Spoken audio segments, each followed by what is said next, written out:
You better not judge my towel. Can you see it?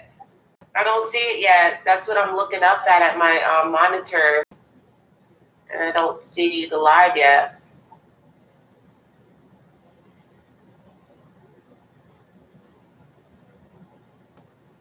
There's 3 people watching. Oh my God, I forgot to put lipstick on. Ah! You can run. Go run. Run. Oh my gosh. I got my pale lips on. Oh, I don't know where it is. All right. You know what? That's okay. That's okay. I have another one over here. I will find one. All right, girl. Let's find a lipstick. Let's put some Boss lipstick on. I'm sorry, y'all. I thought I was ready. Hey, guys.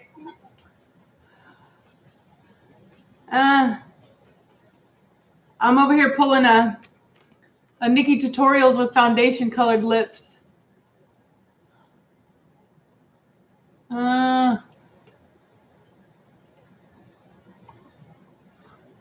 That's a good color. Really? I'll go with does match. Yep. Okay, y'all. Sorry. Okay, so I'm going to try to make a point of looking here and not down here. At me. Yeah, right. I know, right? Because you're here, but the camera's here. It's hard, yeah. And Maybe. I have to look right at the camera. I wish I could lift it, but I really can't. To me, the quality looks really good. How's the quality, you guys? Is it good? Is it good? Is it good? Okay. So, all right. Well, I need to get to the live. Hey, my mods are here. Terry, Lucid Dreamer. Thank you, ma'am. My moderators. Y'all are always on point. I love it. Yeah, they're the best. The best moderators. Putting in the work. Woo! Hard work. I'm so excited, y'all. I'm so excited. So I felt like this went really good last time, and so I'm really excited to do it again. Girl, I'm going to get off video call with you because I feel like that's probably using more bandwidth, and I'm not plugged in. I told you to be plugged in, and I didn't even plug myself in, and my battery's dying. Oh, I didn't even know you were on video call. Yes, girl. I've been sitting here staring at myself. Okay, voice call. Okay, perfect. All right. We have to do, for whatever reason, maybe somebody can help us with this, but the Skype sound isn't good enough for us to be able to use off of the iPad. So I think she looks great. Are we still on speaker? No. Okay, I got you back on. All right. You're like Ariel. You got your voice back, girl. Okay. All right. Yep. So, everybody, come on, work or don't work, whatever. Okay. So, all right. So anyway, so we basically wanted to talk to you guys about what we have planned, and also ask y'all's input on going forward. So we want to start, or we are going to start a new channel. I kind of came up with the idea, the R&R. She came up with the Real R&R, but we really want your guys' input on what you think the name should be. So we really want you guys to put what you guys would like to see or the name. Now, keep in mind, we don't want it to just be Corso related. Like, we actually, want to be like all dog stuff, pet stuff, whatever. So it isn't just going to be Corso stuff. So I saw a lot of names that were like, hey, Corso related. And I really want to stay more just like general. I don't want to necessarily box ourselves into just the Corso community. So just keep that in mind. So yeah, so the R&R, it's obviously Rachel and Reese, but it also stands for rest and relaxation, which we would like this to kind of be a more like chill kind of place for everybody. So just something to keep in mind. And we don't want to like say, well, you can't talk about Corso stuff. Obviously you can. If you have any questions, whatever, feel free to ask them. But in general, we do want to kind of cover like everything. And then we're also going to have another channel where we really cover like non-dog related stuff, because Reese and I actually talk about all kinds of stuff. And we're gonna. Oh yeah, it's gonna be for the grown and sexy guys. Yeah, for the yeah. Ladies, queens yeah. Out there that wanna. Yeah, not for children. Okay, be very clear on that. Not for children. So you can. We're gonna do the thirsty bees. Yeah, the two thirsty bees. So yeah, so that's gonna be the name for that one. So so anyway, so yeah. So let's see here. So so anyway, so what let's see. I guess we'll just we did have one topic that we actually did want to talk about today, something that had actually happened. You know, Reese, the rescue dog. Oh yeah, these dogs being brought over here from Asia specifically. I mean, they're getting brought over from everywhere, but specifically Asia because of the meat market, you know. And the meat market's horrible. It's abuse. It's terrible. Genocide. And we don't agree with it. But at the same time, it's like we bring these dogs over here, and it's a threat to our animals that are here domestically, and the health of those animals that are here, because those dogs come in with diseases that we don't have over here, that we don't have vaccines for. But Rachel, you want to go ahead and talk about that some more? Yeah. So it was what are they called? The Korean Dinjo or something like that. It's a specific breed, and what happened is that this family adopted the dog. They hadn't had it very long, and the lady said the dog came over to her, and it was a Jindo, yeah. And the dog came over to her and was like asking for affection, and then she pet the dog, and then it bared its teeth, and she put her arms up, you know, protected her because it literally came up at her. Tore up her arm, and she actually had to get metal plates in her arm, which I just thought was crazy. Yeah. And yeah. And so anyway, so it was just one of those things where it's like, it's, you know, they didn't see it. The rescue had said that there was no pre-aggression, like nothing to really kind of make them think that the dog was even capable of that. And so it just was a really sad story. And unfortunately, I don't even think that they put the dog down. I think that they basically, you know, were just, the rescue was kind of like, well, we don't know that anything happened.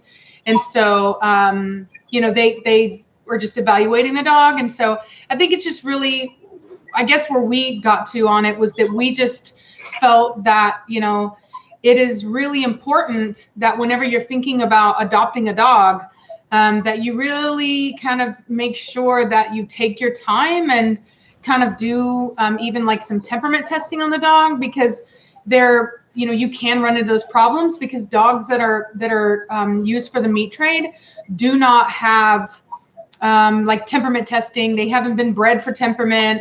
There probably is a lot of inbreeding. And so it's just a situation where you really are taking a very high risk.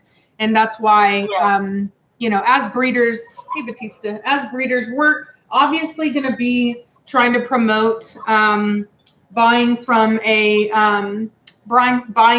responsible breeder. However, we will never say not to do rescue. As you guys know, even I've done rescue, but it's just really essential that you that you take your time with that decision and really take into consideration where it's coming from. Like I would have much more faith in a dog born here in America that's a rescue than I would in a dog coming in from overseas, especially when it's from the meat trade, to be perfectly honest with you. Oh yeah, and you just never know. You never know specifically what exactly you're going to get. And the situation that the dog was in prior to you getting that dog, And I will say a lot of the dogs that we get in rescue here in America, you know, they're strays or they're dogs from like puppy mill situations. Kind of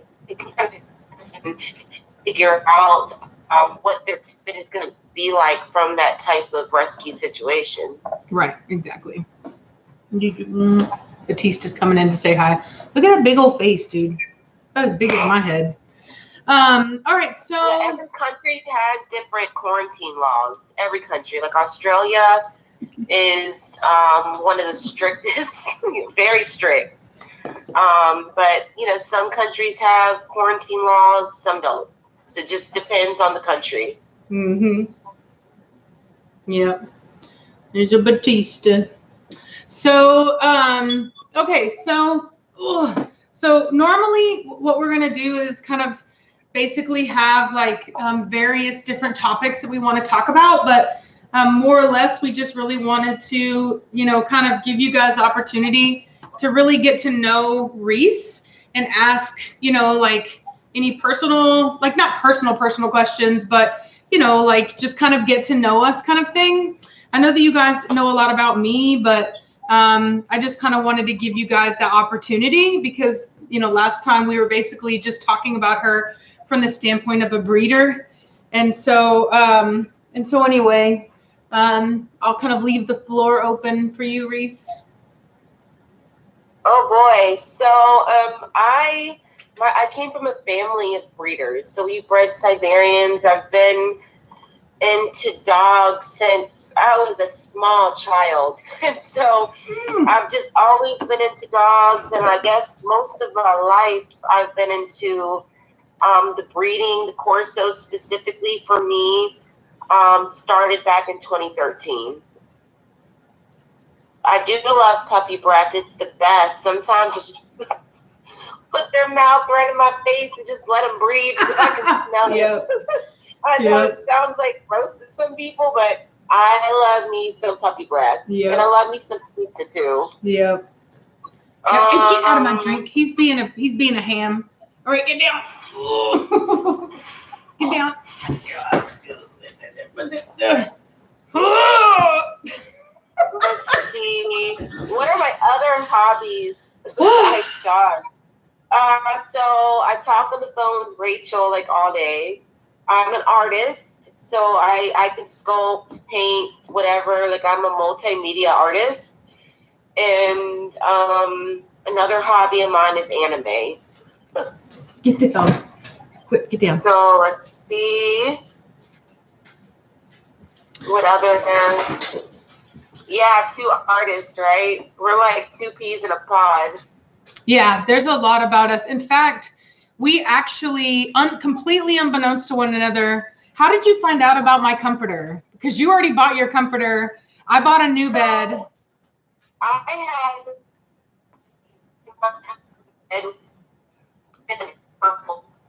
Hold on, girl. You're breaking up.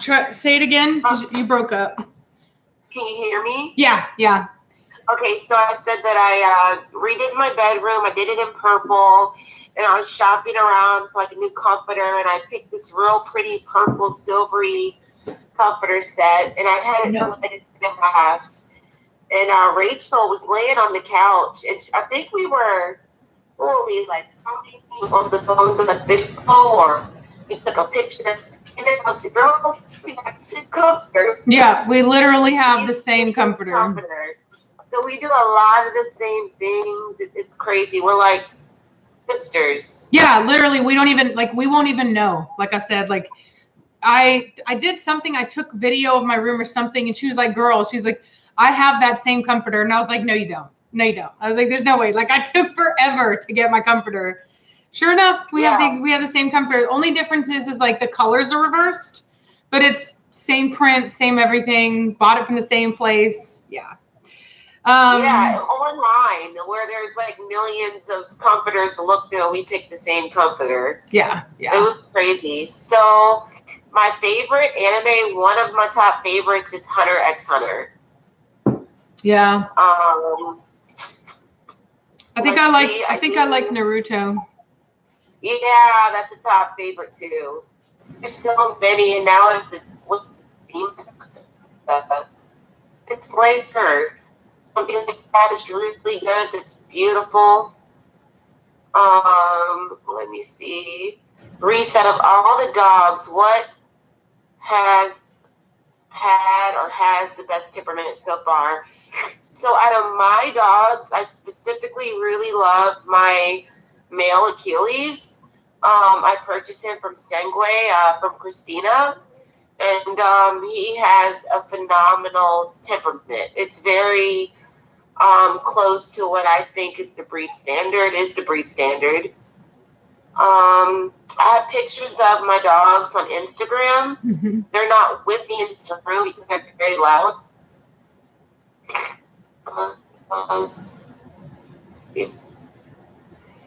People keep asking how we met.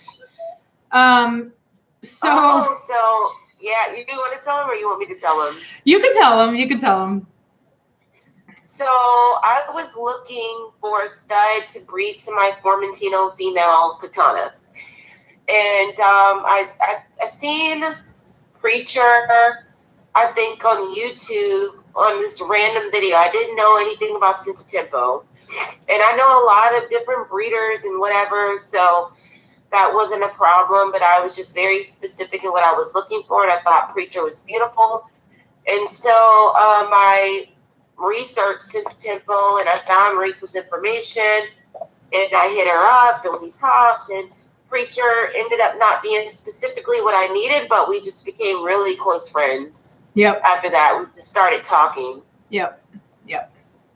We literally started talking like on the daily, and it hasn't stopped since then. No, it hasn't stopped. It has not stopped. No. Best friend.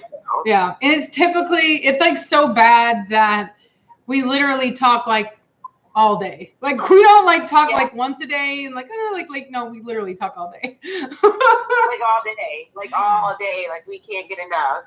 Exactly. How much do I sell my puppies for? Is that for me or Rachel? I think it. Well, we can both tell you. Our prices are close to the same. I sell mine anywhere from $2,000 up to $3,500. Depends on whether or not one of the parents is a champion or not. And you can tell them yours. Yeah. Mine start at $2,500 for a companion, and then it just goes up from there depending on what you're needing the dog for as far as breeding. Right. Let me see. Somebody asked, would Katana bred with another Formentino cause health issues for the puppies? I mean, I wouldn't breed a dilute to dilute. I just don't see the point in doing that. And I could have problems if I did that, specifically with the skin. And there are other issues that could pop up, but there are only very specific times that you would do that. But I don't see the point of why you would need to do that, right? At all. And what she means by dilute is, so a Formentino is the dilute version of a fawn dog like Blondie, right? So instead of having a black nose and a black mask, they have a blue nose and a blue mask, right? So it's a diluted version of the black. And that's what we mean whenever we say dilute. It's the same thing with breeding a blue brindle to a blue brindle. Anything that's dilute, you keep going in like that. Exactly, on those recessive genes. And that's where you get a lot of skin problems. Basically, it affects immune function, right? So a lot of the issues with the skin, for example, whenever you hear people talk about like blue dog disease, what that is it's something that we call Demodex mange. And that is an immune deficiency to a natural mite that is always present on the skin. Other dogs have the immune function to deal with it, but those specific dogs lack that ability, and that mite will overpopulate on the skin and cause inflammation, and then it causes the hair to fall out and irritation. Yep. So I'm trying to keep up with these questions. Y'all are great tonight. Yeah. Really coming out with some questions.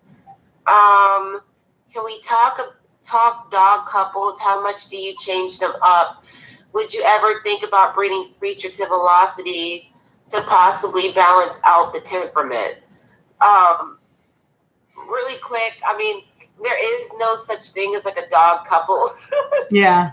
We just we look at our females and we see where they're lacking, and then we select studs that complement and will help those weaker areas in females.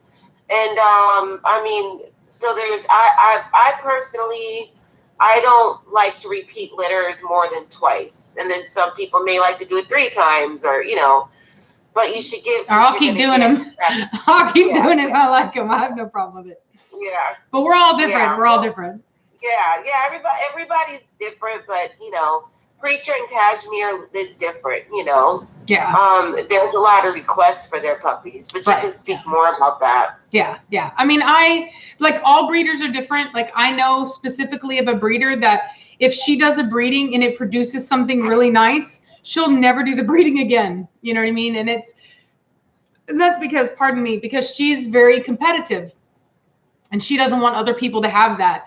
Me personally, I'm a little bit different. I'm kind of the sort that it's like I breed for competition, but I also recognize that it is, like you have to have the pet owners, you know what I mean? So I don't mind supplying puppies as pets. You know what I mean? I really don't care about that. There are mixed, every breeder has their own kind of opinions on that kind of stuff. But where I kind of stand on it is that, there's like, if you look at the science of how many people are looking for pets and how many homes there really is enough space for them, especially now that we got control of the overpopulation issue. I know that that's not exactly the case in every area, but we wouldn't be bringing dogs in from other countries if we were so packed, if the shelters were so packed. Obviously, they wouldn't have the space for it. So I don't have a problem with producing puppies that are good for people's homes.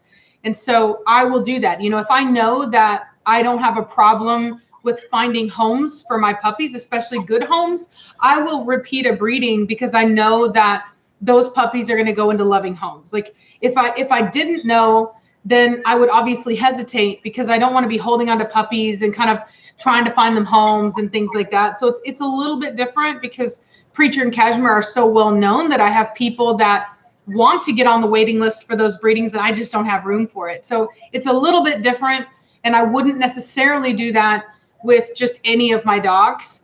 And back to that other question about Velocity. Velocity is too closely related to Preacher. Velocity is Preacher's sister's daughter. So that's her uncle. It's just too close. And not to mention that Velocity herself is kind of double dipped into her line. She's what we call, she's actually inbred, not necessarily even line bred.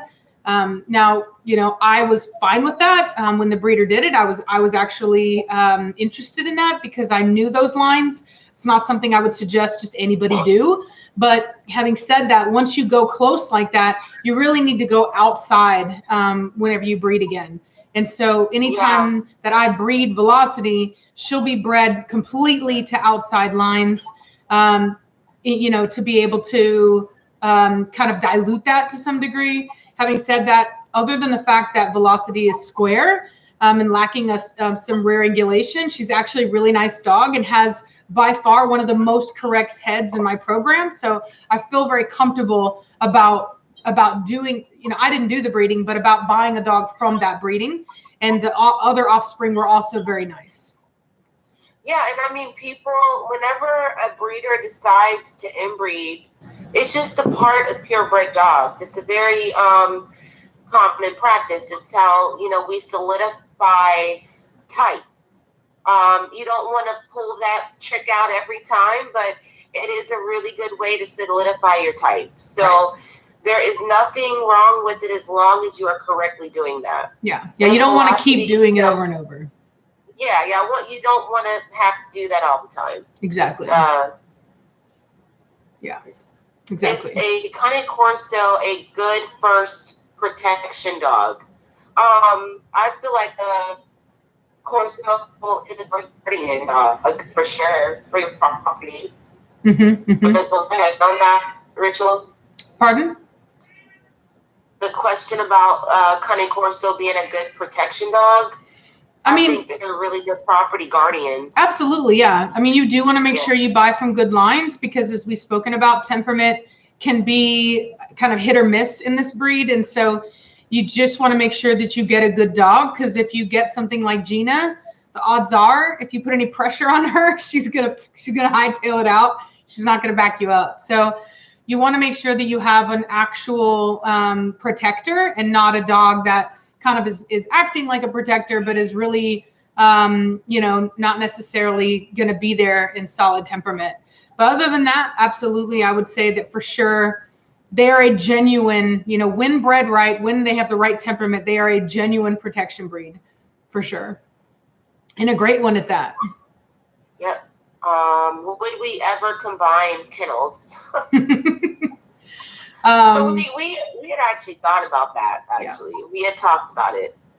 But I think that there's really no point when we can work together and just do co-breedings together, and we benefit that way together. Right.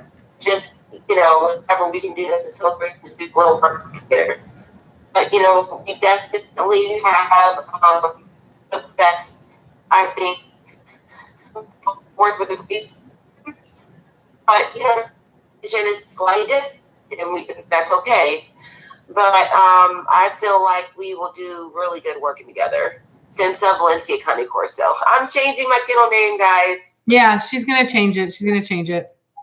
But yeah, we definitely did think about it, and we both felt like we're both competitive. We wouldn't be this kind of breeder if we weren't. And so, so I think that it's healthy, and so we both get to kind of say our own stuff. So I want to give a moment for Julian, since he did donate. Thank you, Julian. Hey, Reese, do you keep your dogs together as a pack like Rachel does? Yes. So all of mine are in the home. They're all together. I have some very strong personalities in my pack, and somebody did question me about if I have a queen cashmere. Well, I actually have two of those in my home, and they both won't give it up. So I have to be careful. So I really can't do the whole one for all pack thing, but I can do that with each separate female. So they can't be together running with the pack unless I'm really watching very closely, because they will pop off without any warning. I mean, they show very little warning. Yeah. Well, she had, you can tell them about how you had an alpha, because you got, yours was started a little bit different than mine. You had an alpha female, and then she had to go. She had, she didn't have good hips. As I told you guys, we health test our dogs. If they don't pass, they don't stay. And they don't stay. And she didn't have good hips, and I had to let her go. And she's a beautiful dog, very, very beautiful import bred dog. Her name was Athena, and she was the alpha when I got Katana and Melina, and her hips didn't test out well. I petted her out to a great home, and that's when my problems started. And it's not that easy to sort out when you have two dominant females that they just won't give in. I mean, it ultimately means death for one of them. Yeah, and she has two kids too, two small kids too. So it's a lot harder. It's a lot harder. Yeah. But they can be out together. I just have to be monitoring them out together. They love on each other, and it's not all, hate, but, they're very clear about where they both stand. Exactly. Yeah, exactly. Finley the Golden. Hi, Reese. Thank you, Finley, for your donation. Hi, Reese. What is your favorite quality about Rachel, and vice versa? What's my favorite quality? I'm watching Rachel.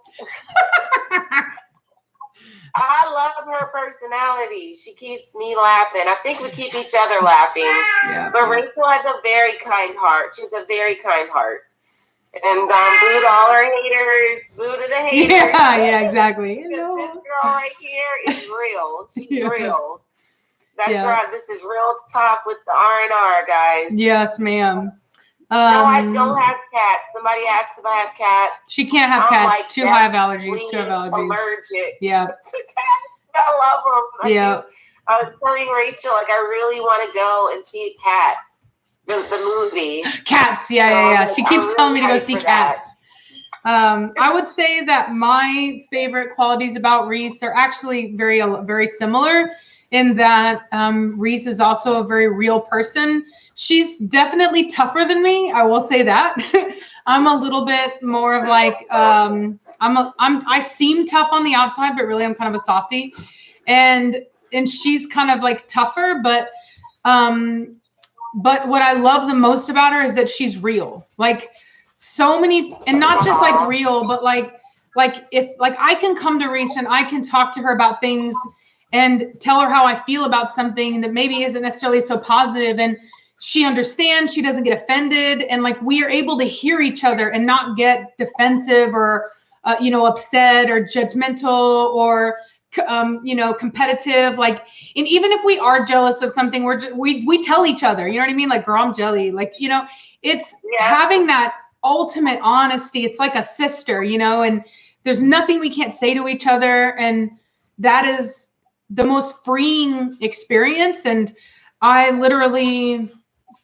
so thankful to have somebody that I can trust that way, that I can be that honest with, and that I don't have to worry about, because it's a very rare thing to have in life, and it just it means the world to me. So thank you.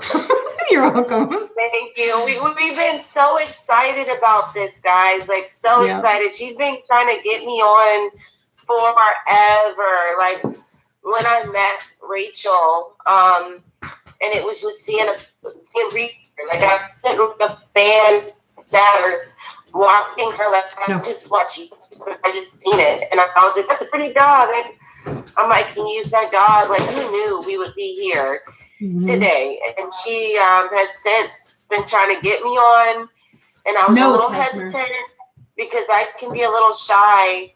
But, I'm just happy that we're here, we're doing it, and we've been talking about this and hyping each other up about it. And we really hope that y'all enjoy it. And we feel like this will give a really good opportunity for subscribers and people who watch to get more personal. Right. Rachel and really get to know us, and we get to know you and answer the questions. And help people. We want to help. We're hoping that people actually write in anything to do with animals, relationships. We do know that relationships can go sour because of one animal pet in the home causes like a rift or anything like that. Just please write in because we would love to discuss it and have those topics. Yeah. And not just that, but we also, on the other channel, we also want to answer like non-dog related questions. So like if you have a question about maybe a family member or like a relationship or maybe your job or like anything like that, both of us are very like insightful, and we both been through a lot, and we have very, like I said, that's one of the reasons why we talk so much, is because we can literally talk about so many things. And that really like relationship stuff, family stuff, all that kind of things. Like, I would say that we have a lot to offer in that area. And so we'll handle anything non-dog related on the Two Thirsty Bees channel. And then any questions dog related we'll have on the R&R or whatever we do determine to be the name of that. So, do we sell dogs to Europe? Do we sell dogs to Europe, Reese? I mean, I'm not as familiar with it, to be honest with you. I said that I absolutely would sell dogs to Europe. God, there are places that would be like I mentioned earlier, Australia, that would be a really hard one to sell to. because they have like long quarantine and rabies, things. They have a lot of rules, so that would be hard. I would do it to the UK too. It's just depending on the laws and how long you're willing to wait. Like I know Australia, you could be a whole year trying to bring one dog in. Right. That's a long time to wait, guys. Yep. What are our thoughts on Admiral? I think both of us like Admiral. The only he's got good bone, guys. His structure is looking pretty good. I mean, no dog is perfect, but Rachel bought him in for his temperament, his health, and his bone. Yep. And so, and he's got a very safe structure, so it's like not sacrificing anything that she puts him to. Yeah, he's a really nice dog. I expect really good things from him. So, when's my birthday? In February. Tell him the day. 21st. And I'm November 21st. Turn up. Yeah, we're 21st babies. We're both on the 21st. It's crazy. I sent her, it was just her birthday, and I sent her coffee. We both love coffee, but I'm kind of locked into my Nespresso machine because I'm somewhat spoiled off of that thing. But I send her coffee. I sent her, there's a place I really love here called Summer Moon, and I sent her their Velvet Blaze, right? Is it called Velvet Blaze? Yes, Velvet Blaze, and it is the best coffee ever. Oh my God. Whenever I was sending it, the mail lady, as she was like wrapping it, she was like, "This smells amazing," and I was like, "I know, right?" It was so funny.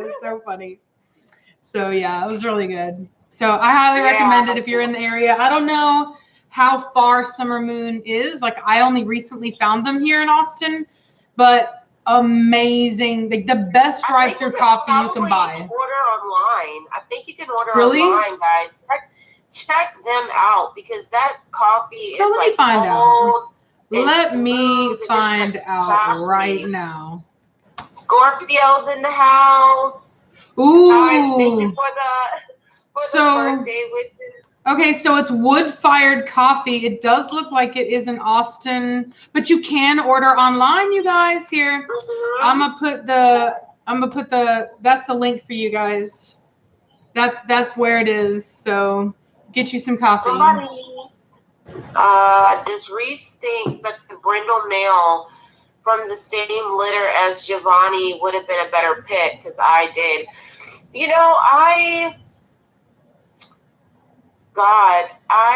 It's so weird because Rachel and I always end up having litters at the same time. So it's like always kind of like when she's maturing a litter, I'm trying to do the same thing. So I kind of miss puppies unless she throws them out there to me to see. So I'm not really sure about the brindle male. He was big, right, Rachel? He was, but I can tell you why I chose him, and I can tell you why Reese agreed with me on it. So Reese did feel, and I did agree, that he had the better head, and he did. He had the better head, he had the better muzzle, but he had Preacher's croup. And I was able to identify at a young age, like I've been trying to identify the croup because that's an issue with whenever I do breedings with Preacher. And that croup is too steep and too short. Yeah. And so I was able to identify that he had Preacher's croup, and I was trying to stay away from that. What I did not anticipate was, because you really couldn't see it in his puppy pictures, was his top line being as roach as it is. And roach basically just means curved. He doesn't have so roach it is a descriptor of a trait, but there are varying degrees of a fault. Okay. And sometimes it's really bad and other times it's just kind of there. Right. So like, for example, Belladonna has a slight roach to her croup as well. And that's fine. You know what I mean? Cashmere has it as well. And that's where I'm getting it from on that litter. The problem is that Preacher doesn't necessarily have a roach to his top line, but he doesn't have the best top line either. And so in order to keep a male that has a roach top line, I would need to have really great top lines in the rest of my program. You know what I mean? Because then it wouldn't be such a big deal. And I don't. You know what I mean? Like, I don't have a bunch of really awesome top lines. So if I had kept Giovanni, there would have been no one that I could have bred him to, because I would have kept recreating the same fault in all the puppies, right? The croup is not easy. I right. Mean, it's so common here in America. Like roach top lines are extremely common here in America. It doesn't mean the dog's going to break down. It doesn't mean anything other than the fact, in fact, there's breeds that actually call for a roach top line, and it's an entirely normal trait for them. But in this particular breed, it's not the strongest top line. Exactly. The strongest top line is the level. Right. Yeah. Lie down. Yeah. And it's, like, I know people are upset about Giovanni leaving, and they think that I'm like the reason why the dog is leaving, but it's not. I brought it up, just so you guys know. I brought it up. She didn't bring it up. We had talked about it before, but I brought it up. Okay, because I knew, like it. Every time I looked at him, it's all like, when you really start breeding and you are really honest with yourself.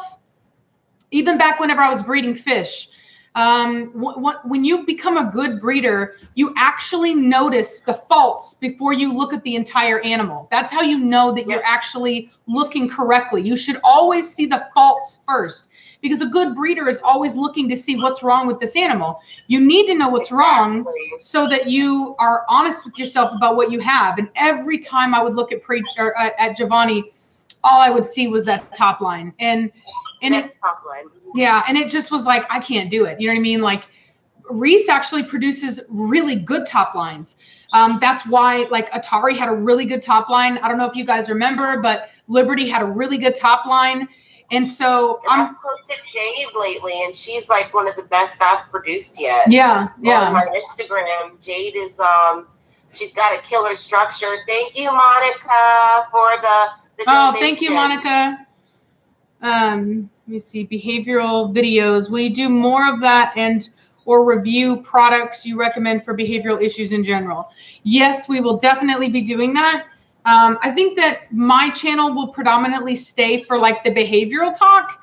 And I think that it'll be nice, like once I feel a little less pressured, like once we have these other things going, I think I'm going to really try to make sure to kind of focus more on not just, hey, here's a daily update, but, really focusing down on a more quality assessment.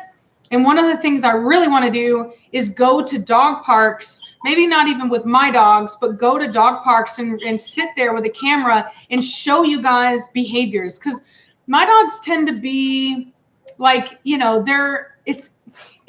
kind of are who they are. They kind of know their places. Like, it's not to say that you'll never see behaviors, but it's easier to see like the raw behavior out of dogs that are not necessarily as trained, because at a dog park, those dogs aren't trained well enough, so you can see it. But products, definitely the other channel for sure. Because I've had a lot of people offer products to me, and I didn't want to offer products on that. I just didn't want to offer products on my page, to be perfectly. I had somebody offer an air purifier recently, and it's not that I don't want to test out products for you guys, but I really wanted to stay focused on my channel. But on our new channel, we will do that. Thank you, Julian. Yeah. We're gonna do product reviews. It's gonna be nice. Julian, Reese, wouldn't it be easy to show us Trinity right now, real quick, for 2 seconds? Oh my Lord, girl. I don't have any dogs in this room that I'm in right now. All the dogs are downstairs, so I can focus on this live stream. But I promise I will try to do my best to show you guys the dogs. Maybe like in the next live that we do, I'll show you some dogs. Yeah. Somebody asked me if I named my dogs after Mortal Kombat. Absolutely. Yes, I'm a nerd like that. Love me some Mortal Kombat, guys. And I'll say that's why I gave Atari the name that I did, because I wanted her to have kind of like to stay with like, I know hers is anime, but I was kind of like video game. So Atari video game, you know, whatever. Yeah, so those are my characters. I have Katana, Melina, Jade is one. Yep.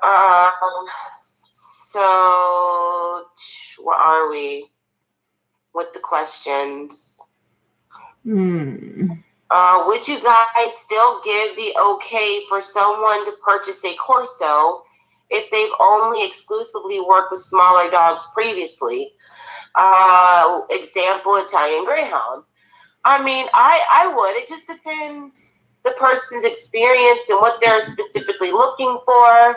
And if I feel like they have the personality and what it takes to handle the dog, because everybody has to start somewhere. I came from Siberians. For me, what's really funny is that the Corsos have been easier than the Siberians. Yes, but I love me some Sibes, but they're crazy. Yeah. Yeah, I've turned people down that only had small dogs before. I'll be honest with you, but I just they were like Shih Tzus and stuff, and I don't know. I just personally didn't. I guess if I felt comfortable, like if I really could tell by the person's tone of voice, I could tell a lot. I used to do like phone sales and stuff, so. But I haven't found anybody yet that I felt quite comfortable yet. So it's not to say I never would, but I haven't yet. It just depends on the person, guys, and what, if you can answer our questions on the phone.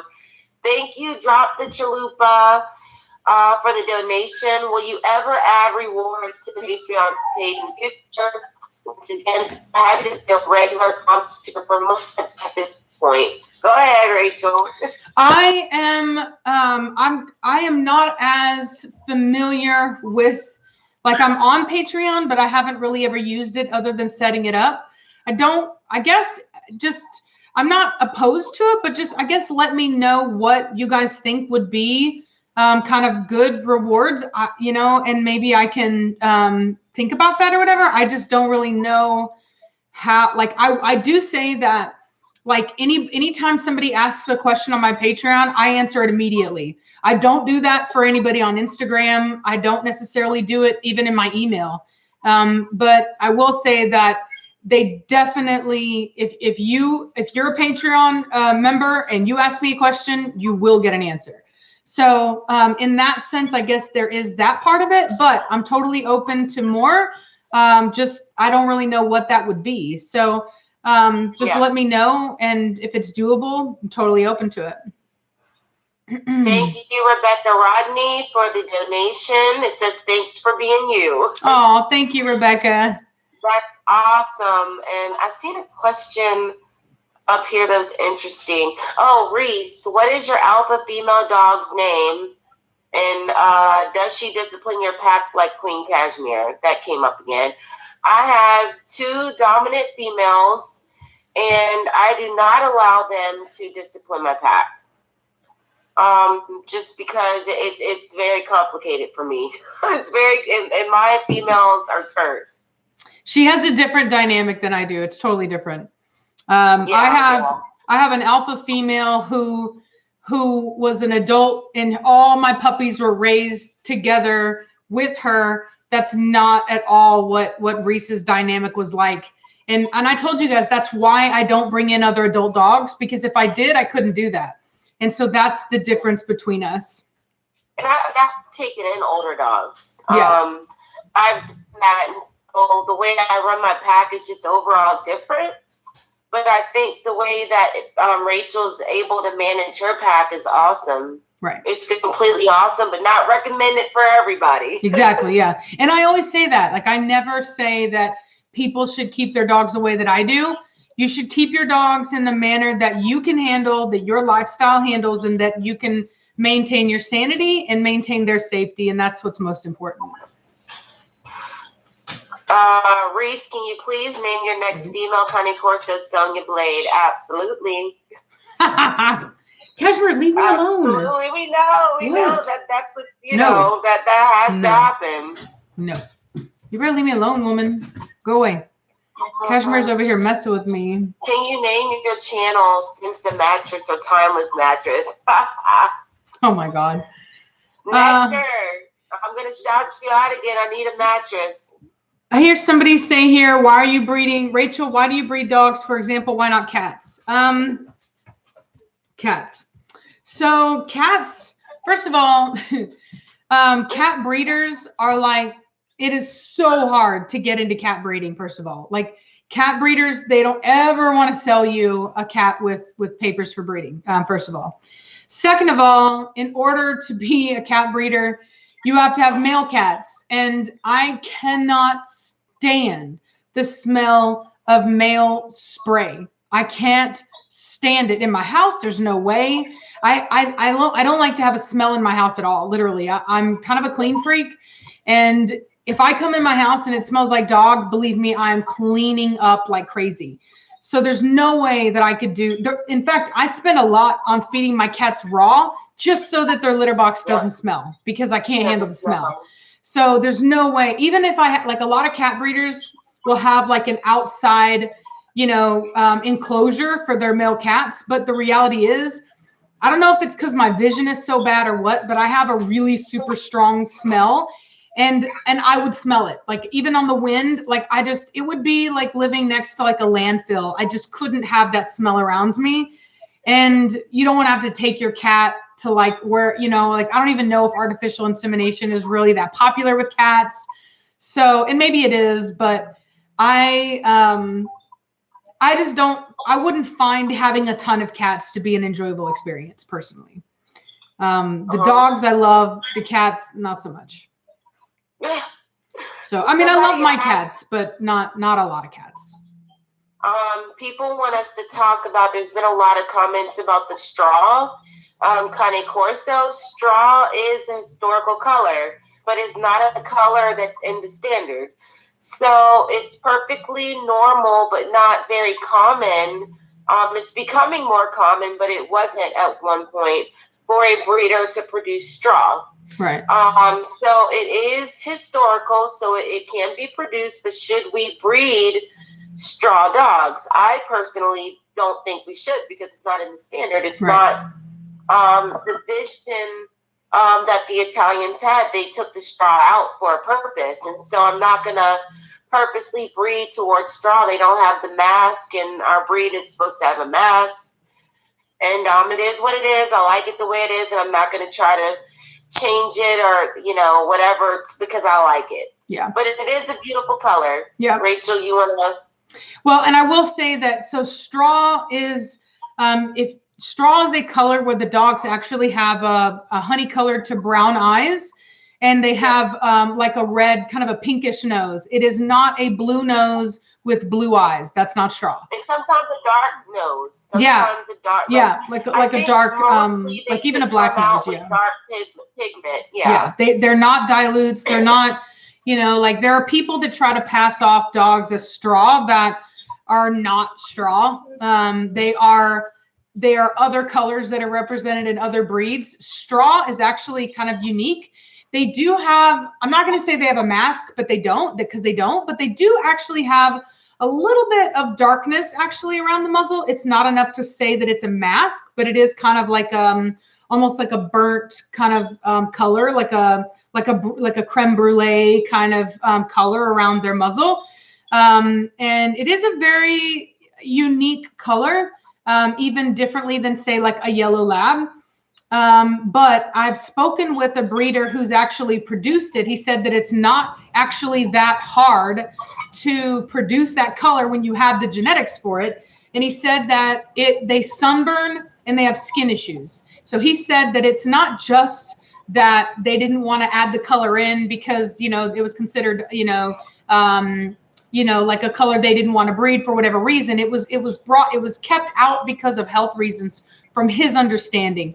And so he said that it just shouldn't be bred. And this is a guy who's been breeding well over 20 years in this particular breed. If you have a straw Cane Corso, if you've seen a breeder that has produced a straw Cane Corso, do understand that they can happen because it is historical. Yeah. Just like brindle pointed is historical. tan and black and tan and blue, it's not historical, right. but brindle points is historical. Yeah. So those can happen. There's no reason to not have those dogs as pets, guys. Yeah, you can have them as pets, but also keep in mind that in Europe, where this breed originates in Italy, they have bred away from brindle points. You will often never see it. If you talk to any of the top breeders over there, they don't produce it. Okay, it is rare. Yeah, it's very common rare over here in the States because people keep breeding for it. You know what I mean? And so people have a tendency to be extremely focused on looks over here, on color, whereas in Europe they tend to focus a lot more on the structure of the animal. So that's why you see colors over here that are really frowned upon over there and that have really been kind of bred away from. So just also that's something else to keep in mind. But the solid tan points, whether it be black, blue, you actually will also see it in other colors. Like you'll see it in those tan points can actually happen in a lot of colors. Like even I've seen it in like red dogs where they'll have it. I've seen Formentinos with it actually. And when you see those points, if it doesn't fade out, like right now I have a carbon red puppy. Red puppies do look like they have points whenever they're young, and it completely fades out, and that's different. Yeah, it's different. Exactly. If it doesn't fade out, yeah, if you can see it as an adult, then stay away from it because that's the gene that you're working with, and all it takes is that gene to be on both sides. Both parents have to have that pattern, and they'll produce it. Right? Not just one dog, both parents have to have it. Yep. And I want to kind of go off of Rachel. And I've seen a question about a carbon bond. And so the standard, since the mask shouldn't go above the eyes. So when the mask goes above the eyes, that's like a disqualification. Right. Yeah. So for breeding purposes, fine. I mean, you could, if you wanted to, but for showing purposes, you could not show that dog. Right. It would be a disqualification. Right. People are asking what are points. Points are like Dobermans, Rottweilers, the orange on the legs, above the eyes, on the chest. Those are the points. And also to kind of elaborate on what you said, the reason that the mask over past the eyes is a problem is because, and they actually say this in the standard, it's often from breeding in other breeds, because if you look at the English Mastiff, they often have black that goes all the way up their head. You know what I mean? Like their mask, their whole faces, it looks like they dip their face in a thing of paint. And that's why the Corso is not supposed to, it doesn't mean that it will never happen, but it does state in the standard that it shouldn't. So keep that in mind.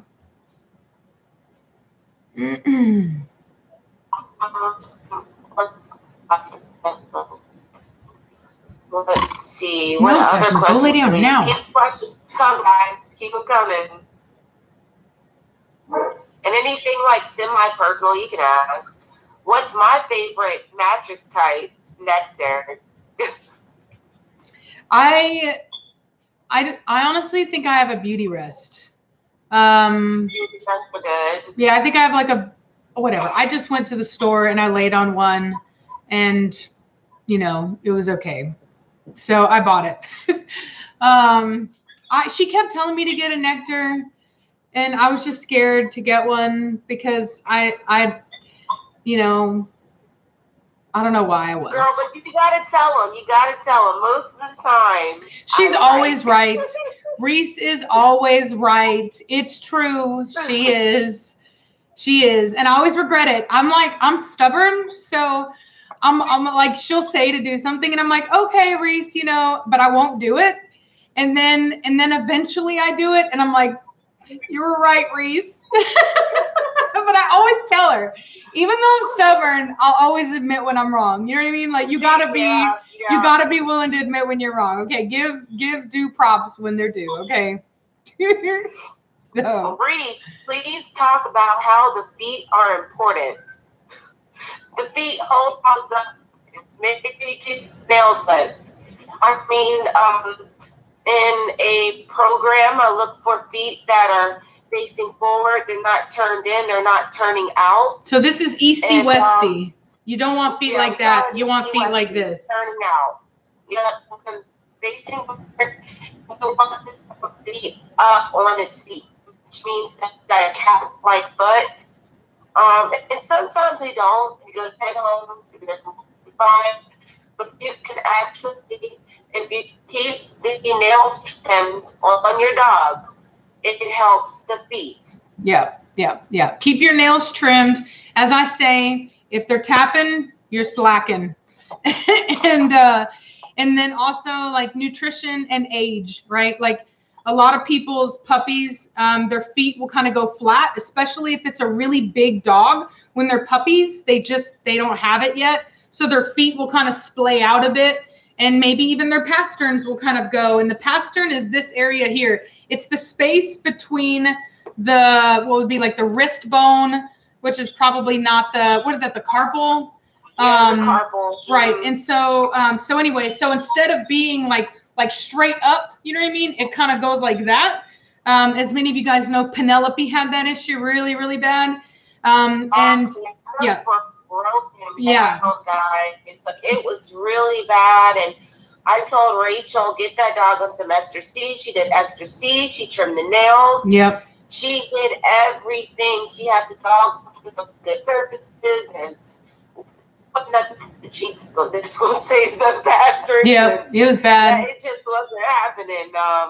Yeah, it was bad. Let's call back because it's true. Your audio keeps fading out. I don't remember that happening last time. So let me call you right back. Let's try that. Okay. Last time this didn't happen, so hopefully this time it'll be better.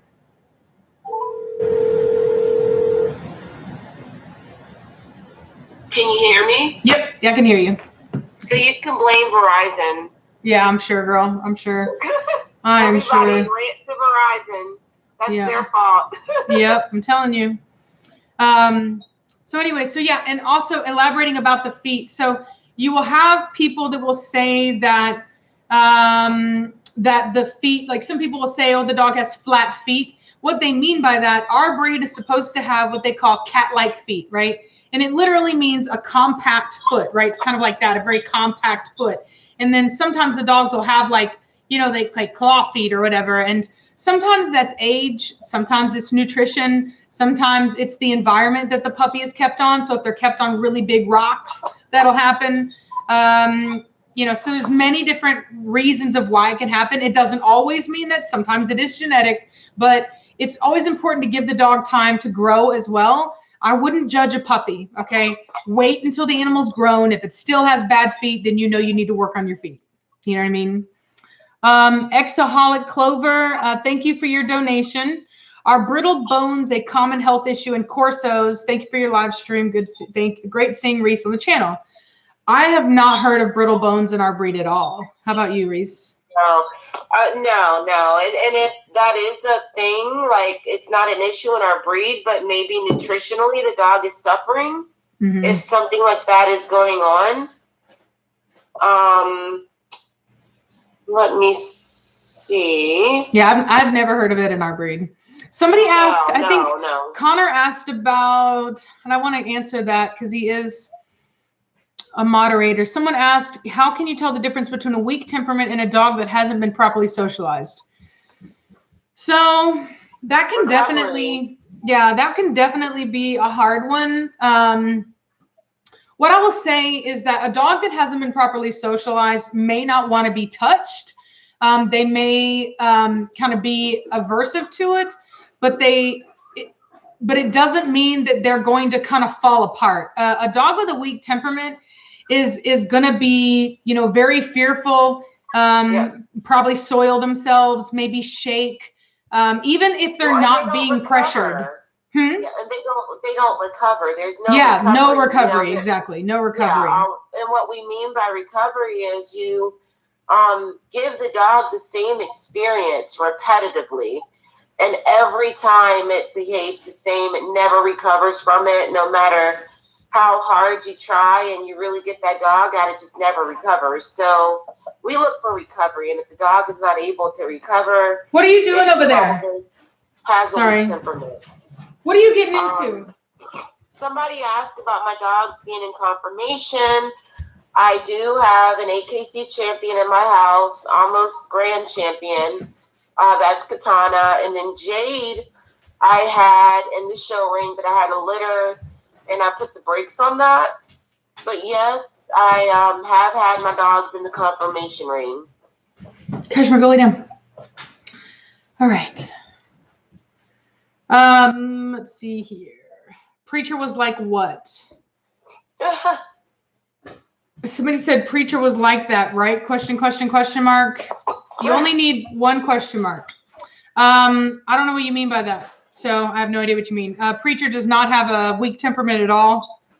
He was socialized a lot from a young age, and he also was in the show ring, did very well. I handed him off to the handler. He was showing that weekend with a totally different person, did fine. In the ring, they have to actually be touched by a judge. He was fine with it. So very, very, very strong temperament. Yes. Does recovery mean he bounces back? Yes, it does. It means that the dog will recover from the stress. So, you know, and most of the time, a dog that isn't socialized they don't necessarily like being touched. They may not like the pressure, but as long as you're not pressuring the dog, they're typically fine. They'll sit there and not freak out. A dog with a weak temperament is literally going to be uncomfortable in their own skin, like their skin is crawling, and you may be doing nothing to them. You know what I mean? You won't even be looking at the dog and they're falling apart. You know what I mean? It's a pretty good sign. So. Someone asked if I had children. I have 2 children. I have 2 kitties, 2 kids. What do you think about some Corsos getting shorter and shorter muzzles? So in America, there is a lot of misinformation about the breed.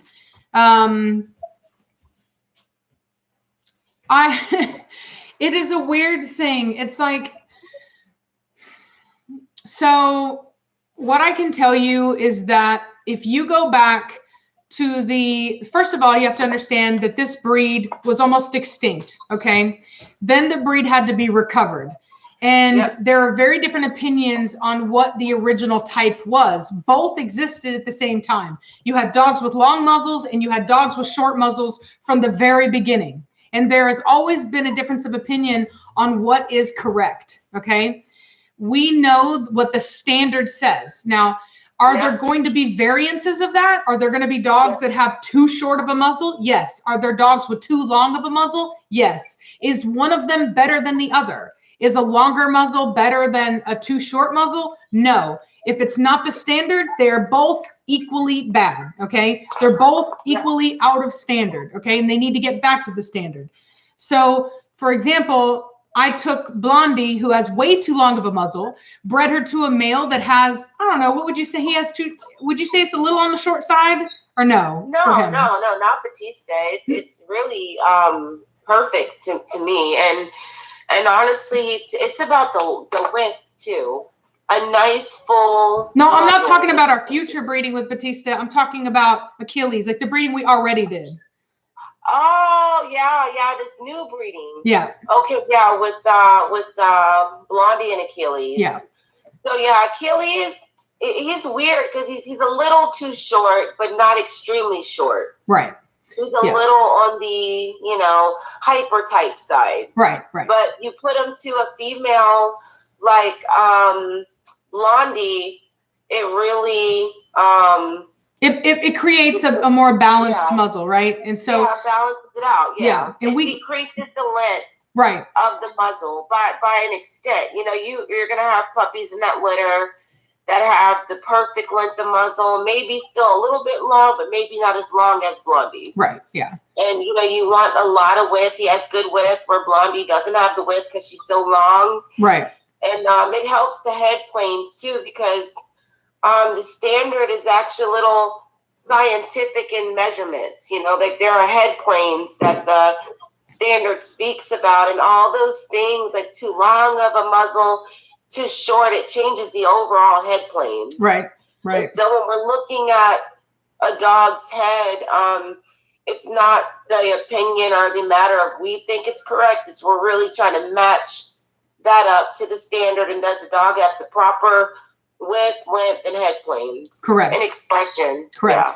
And we're all striving for that, you know, that perfection. And so you may have a dog that has too short of a muzzle that has great structure. So you keep that dog, and then you find mates going forward. And I have found that in the community, and even I was guilty of this originally, before I really knew what I know now. We, you know, in America, we all say, oh, we don't like the boxer type. You'll hear everybody say they're mixed with boxers, blah, blah, blah. I don't care what somebody tells you. If you blood test your dog, the odds are there's something else in there in the Corso. Okay. Yeah. And bad selections is bad selection. Exactly. I mean, bad selection is bad selection. Yeah. And if you read the interview with Vito Indiviri, I probably pronounced that wrong, but he's like the godfather of the Corso. There's an interview with him where he talks about the fact that you have dogs that look like a boxer that may count no dog in their history to a boxer, because there were dogs originally that had that same phenotype, right? And we think boxer, but really what we're really talking about is an underbite, round eyes, round head, and a short muzzle. That's really what you're seeing. And that can be, you can have dogs that look, that you'll have people that say, oh, it's amazing Corso, blah, blah, blah. And they don't even know that they're praising a dog that another litter mate in that breeding had the bad selection genes where they looked more like a boxer. And these people just don't know what they're talking about.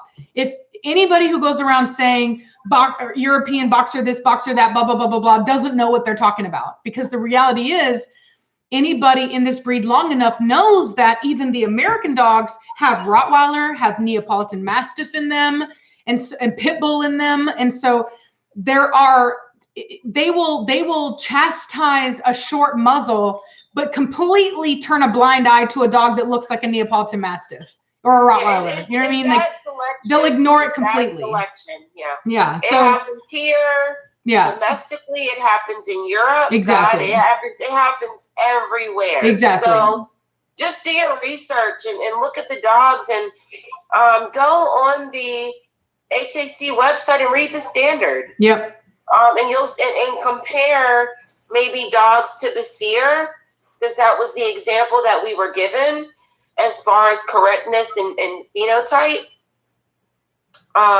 But bad selection is just bad selection, guys. And we saw it. Like when we were in Europe, we saw this Russian breeder who brought out these dogs, and you could see progressively he started off with decent dogs, and over time they started to look more and more and more like boxers.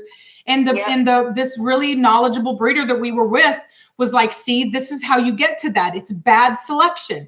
When you are not paying attention to the traits that you're breeding, you will get these uncharacteristic traits that begin to look like another breed. And it doesn't mean that you mixed in another breed in there. It means that you're not paying attention to your phenotype. And people need to stop turning a blind eye to bad phenotype that they like and completely attacking other dogs just because they don't like that phenotype. You know what I mean? If it's not the standard, it's not the standard, period. We need to stop attacking each other's dogs because we don't like it and focus on the goal, which is getting to the standard and breeding cohesively together to create the breed that we know we need to get to. And that doesn't mean attacking, each other. You know what I mean? So we need to work together. I did see a donation, Juanita. Thank you for your donation. Yeah. How do we both get breeding rights when we bought our Corsos? So we purchased them with the breeding. Yeah, it's something that is hard to do. Very few people want to sell you breeding rights, and for good reason. I would say that 99.9% of people that come to me for breeding rights have no idea anything about breeding, nothing, nor do they know anything about the breed. And it's annoying to say the least. How many of you work How many of you have a job that you went to school or maybe you trained for? How would you feel if somebody who had no training, knew nothing about how do you do your job, came in and was like, oh, I want to do your job. And it's like, okay, well, do you even know how to do it? Well, I'm ready to learn. I've been researching a lot. Well, how about you learn first and then come back? You know what I mean? Yeah. Because so we both came in with experience. Yeah, we had both been breeding other dogs before we even came into this breed, and it was still hard. It was still hard. And you have to find open-minded people that are willing to give you the opportunity to prove yourself. Nobody knows everything. If you're to breed, you're gonna have to learn. There is gonna be a learning curve, but that doesn't mean that you can't. You know what I mean? And this is one of the hardest breeds, guys. This is it is hard so hard. breed. Yeah. It's just hard. I mean, it's new. You know, it's still very new, and it's hard to get into because there's so much misinformation. Yeah, misinformation, and you end up giving a lot of dogs up that don't work out, and a lot of dogs don't work out. I have had my fair share of dogs that I've had to put out as well for various reasons, just so I can stay on track with the standard and do it the right way. And it's rewarding when you do, but this is a very hard breed. It is. It's not something you just want to jump into. I see a lot of people that used to breed pit bulls and bully dogs, and they want to jump in here. And I'll tell you one of the biggest signs that I know somebody isn't ready.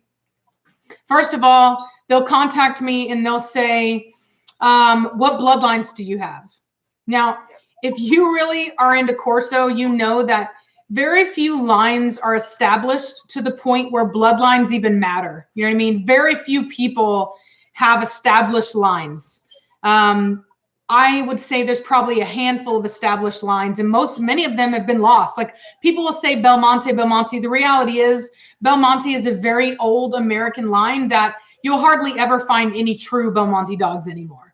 I would say Scandifio is definitely a line. Avalanche is actually definitely a line.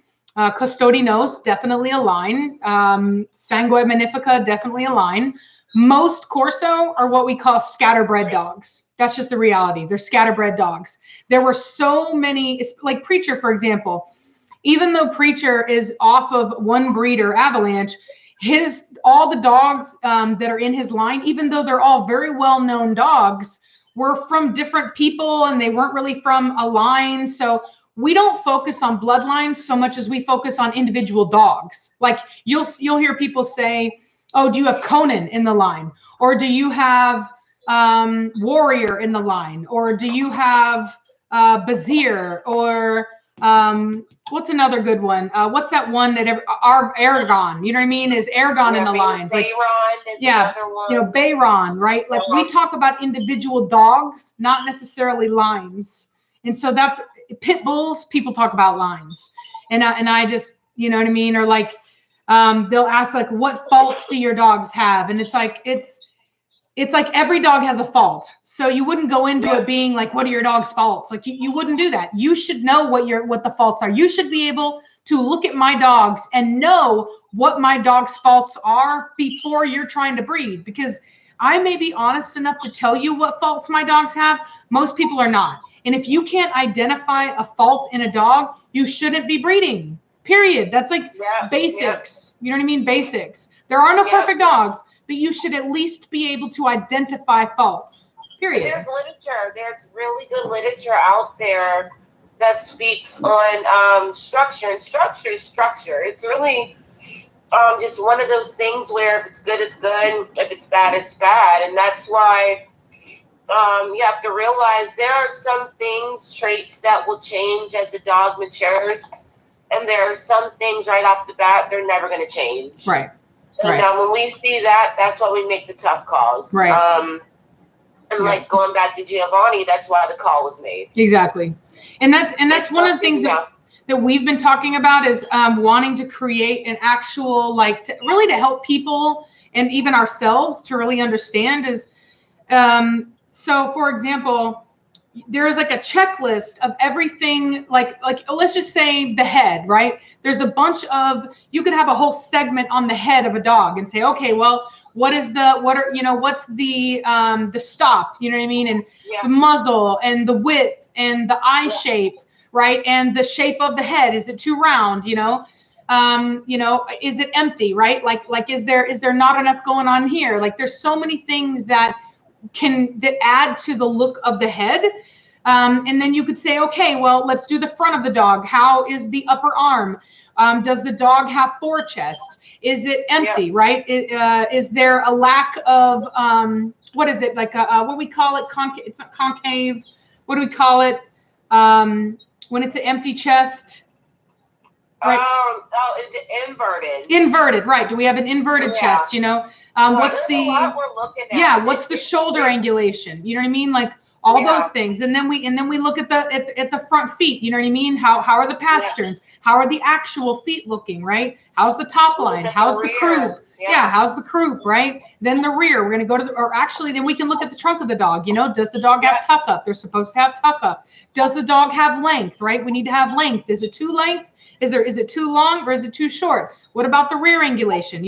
The length of the femur, right? Is the dog too hocky, meaning that the hocks are much too long? Is it sickle hocked, right? There's so many things that go in, and you could literally have a checklist of each individual dog, because no dog is going to be perfect, right? And then you need to actually classify those faults, because some faults are worse than others. Like, for example, a head is much easier to fix than the chest, right? A dog that is way too steep. Front assembly, probably one of the hardest things to fix. It's very important that you choose a good front assembly. Our breed is specifically lacking in what we call the upper arm, right? And so it should have it should be equal. So when you should be able to measure from the top of the shoulders, go all the way down to the farthest point of the chest, and go right back out to the tip of the elbow, and it should be even, 50-50%. Most of our breed, way too short on that bottom end where the upper arm is, right, which is where that elbow is. And that's an area that really we have to pay attention to. So it's like you could be able to take a dog, you could list all of its faults, and you could put points for everything, and having like the stronger faults, the harder things to fix would be more points. And you could basically grade a dog and say, okay, well, this dog, his score is too high, right? And you could be able to kind of score a dog to know whether or not that dog is breed worthy or not. And you could also use it to kind of identify what dog you want to put it to. You know what I mean? It gives you a very good idea of what you have and what to put it to, because you have a very good understanding. And not just that particular dog, but it's also important to know how many of their ancestors also shared that trait. You know what I mean? Like it's one thing if your dog has no angulation in the rear, but maybe his whole line actually has great angulation, versus generations of no angulation in the rear, right? That's going to be much harder to fix than a dog that just, he just kind of lucked out, right? These are all things that matter. And that's why it's not just so easy as putting pretty dogs to pretty dogs, or even buying dogs. Like people say, well, we know you have good dogs, so we're going to buy your good dogs, and we think we're just going to piggyback on your success. But the reality is, no one other than, there's maybe a couple breeders that I would trust to know that I could buy their dog, and no matter what I put it to, they're going to help that dog. You know what I mean? But even then, how are you going to maintain it if you don't know what you're doing? You might be able to produce a litter, maybe two of two generations of good dogs, but after that, then what are you going to do? Because you don't have any knowledge to maintain it. And that's what we're trying to. And we don't. It is a lot to it. Yeah, and we don't want to add more people into the breed that don't know what they're doing. You know what I mean? Like, you may not have all the knowledge, but you need to be willing to learn that knowledge. You know what I mean? You can't just, be like, oh, I want to breed big dogs with big chests and big heads. Okay, well, go breed bully dogs. You know what I mean? We have too many of those already. Yeah, go breed bully dogs, honey, because we don't need you. You know what I'm saying? Like, we don't need you. We don't want you. Mm-mm. So, I would like to talk about the channel more what we are thinning to do up in this channel. Because I got too lit just then. My bad. Girl, she got real lit. People would want my channel. She's talking about me being tough. She's up here preaching, being preachy. My bad.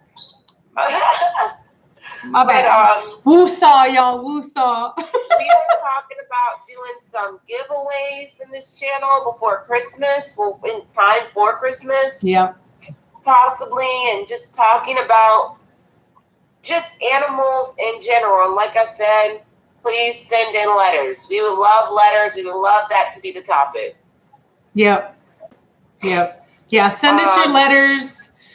We are going to do giveaways. We actually are looking for somebody to do our logos for both of our channels.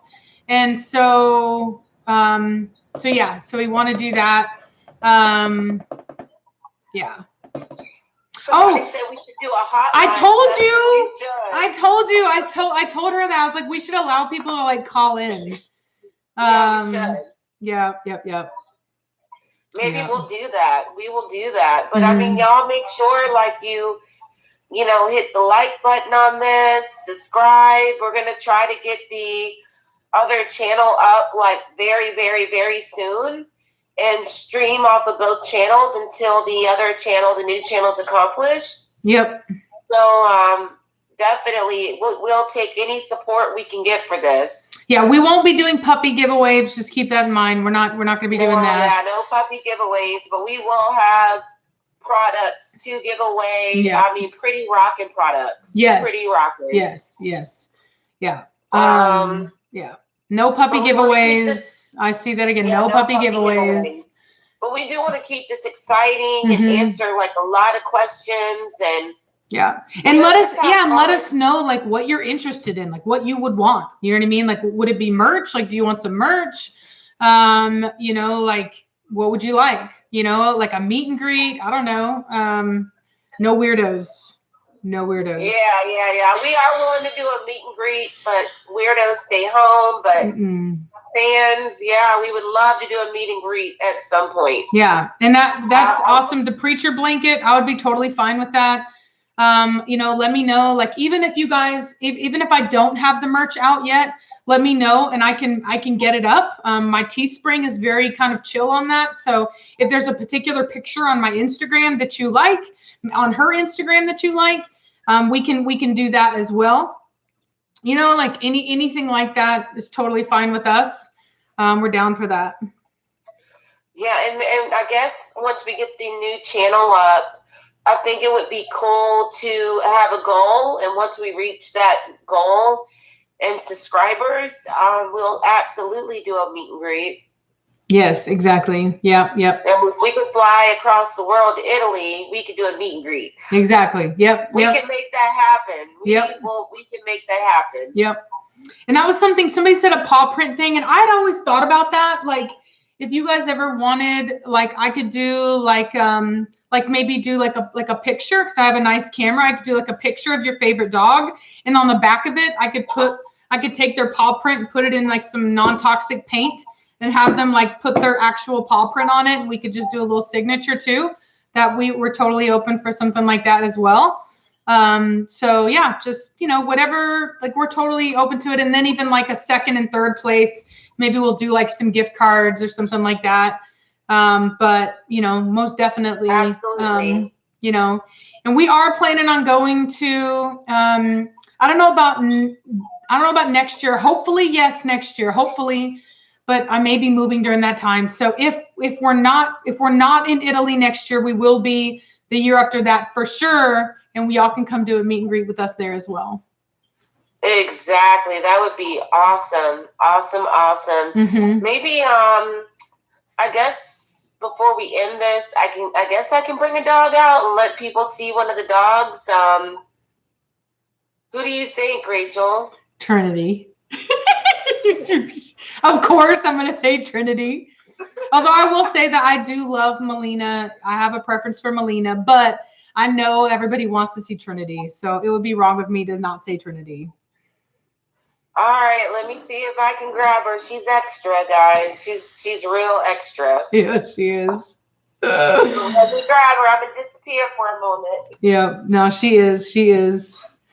Let's see here. What is my top quality male, Batista or Admiral? There's no way to know yet. They're both too young to know. They're both very nice males. So, I mean, I would say that they're both top-notch dogs. But they're just too young. You know, Admiral's only 9 months old. Batista's like, you know, I think he's like a year old. So, yeah, he's literally a year old. He just turned a year old in November. I think November 2nd. So, actually, no, I guess he's like 13 months old now because it's December. But yeah, I mean, they're both way too young to know. And like I said, there's no perfect dog. So, you know, they very well may be very close in quality for all I know. I don't know how this is gonna work. I'm gonna try, but I gotta see her. That's my favorite Trinity.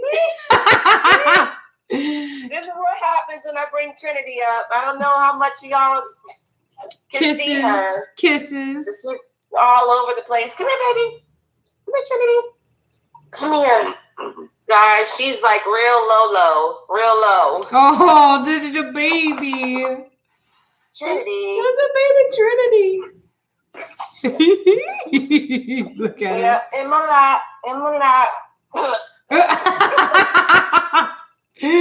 Girl, she's moving so fast. She's making the camera stutter.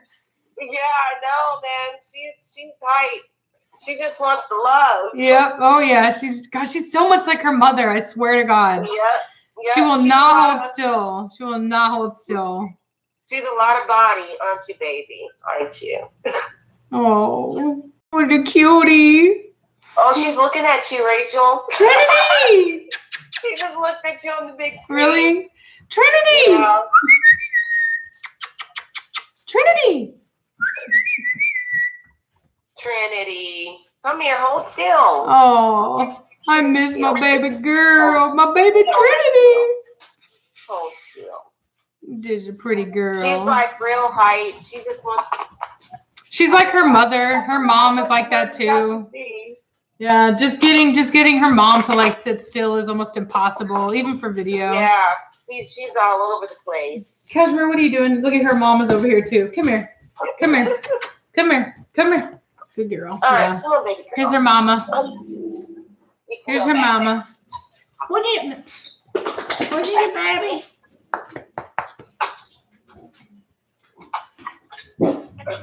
Mommy and daughter. Your daughter was up there. Yes, she was. Your daughter was up there. Yes, she was.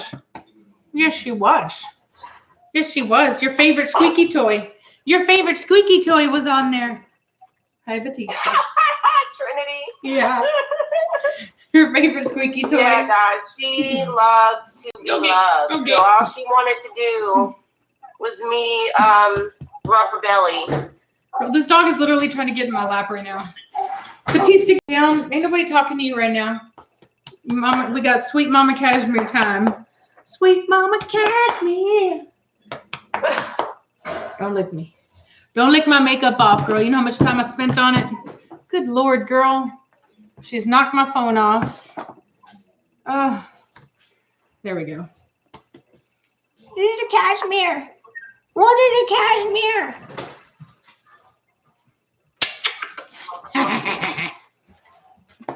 All right, y'all. Well. All right, I think we're out. We're done for today. Yep, we're done for today, y'all. I think my baby girl Katana wants to come on before we go. Go, baby Oh girl. yeah, get Katana on. Go. Come on, Katana. No, Batista, we saw you earlier. Katana. Katana, come here. Come here, baby girl. Come here. No, she's wild. She's wilding too. She's wilding too. Shh, y'all be quiet. Nobody's out there. Come here, baby. Come here. No. Let the people see you. No, she's playing games. She's playing hard to get. Maybe I'll get my heedlings to behave next time we go live. But it's been enjoyable. I love it. Thanks for having us tonight, guys. Yep. And don't forget your name ideas. If you really like the Real R&R, let us know. We'll keep that. But if you think you've got a better idea, don't be afraid to let us know. And we'll start working on the details of the contests. We got 2 logo contests. You need to be, nope, get back, Batista. You need to be subscribed to the new channel. And you need to also, let me see here. Boop. And you need to, let's see here. Hold on. Let me, oh. Okay, perfect. There we go. I got it. Yay. So anyway, I had to moderate my own channel for a moment there. And so anyway, so yeah, so some people have nothing better to do than to try to ruin other people's days. So anyway, so yeah, so you have to be subscribed to the new channel whenever we get it started for the logos. And then, like I said, we'll also be doing other contests as well. So just keep that up. And and let us know what you want us to talk about, and write us in some topics, and give us some likes and subscribe. Once we get that new channel up, we want to get to 100,000 subscribers, guys. Yes, ma'am. Yes, ma'am. Once we do that, it's really gonna be rocking on that new channel. Yep. Yeah. Let us know any ideas that you have that you want to see. Like I said, the 2 Thirsty Bees is going to be non-dog related. It's just going to be adult content for people. And then the Real R&R is going to be everything dog. Whether it be you want us to try a product, it's okay, Terry. Whether you want us to be, you want us to try out products or give opinions on dog stuff, whatever it is, just let us know, and we'll go from there. All right. So thank you guys. Yep. Thank you guys for tuning in. We'll talk at y'all later. Bye. Bye. It was fun.